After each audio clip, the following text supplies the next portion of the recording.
తెలుగుదేశం పార్టీలో ఆయన senior MLA. ఒక్కసారైనా మంత్రి కావాలనేది ఆయన జీవిత ఆశయం.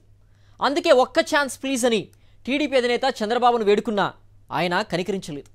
ఎప్పుడూ ఏదో ఒక ఆటంకం కారణంగా తనకు మంత్రి పదవి రాకుండా పోతోందని అలకబూనారు సీనియర్ ఎమ్మెల్యే. ఆ ఎమ్మెల్యే ఎవరో, ఆయన్ను అడ్డుకుంటున్న మరో నేత ఎవరో చూద్దాం. కాకినాడ జిల్లా జగ్గంపేట ఎమ్మెల్యే జ్యోతుల నెహ్రూ తెలుగుదేశం పార్టీలో సీనియర్ నేత.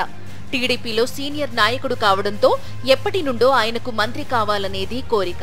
గతంలో పలుమార్లు మంత్రి పదవి కోసం ప్రయత్నించినా ఉమ్మడి జిల్లాకు చెందిన మరో సీనియర్ నేత యనమల రామకృష్ణుడు మంత్రి పదవి దక్కకుండా జ్యోతులకు మోకాలడ్డారనేది టీడీపీలో బహిరంగ రహస్యం.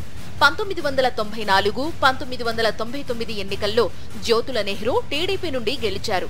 2009లో చిరంజీవి నాయకత్వంలో ప్రజారాజ్యం ఆవిర్భవించినప్పుడు టీడీపీని వదిలి ఆ పార్టీలోకి వెళ్లారు.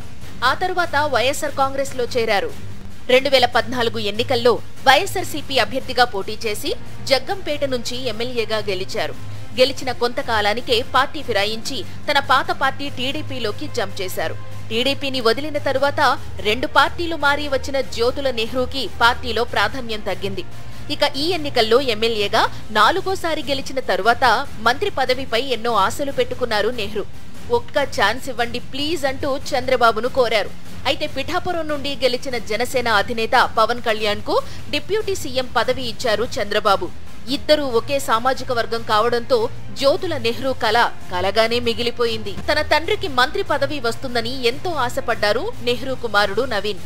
ప్రస్తుతం ఆయన కాకినాడ జిల్లా టీడీపీ అధ్యక్షుడుగా ఉన్నారు.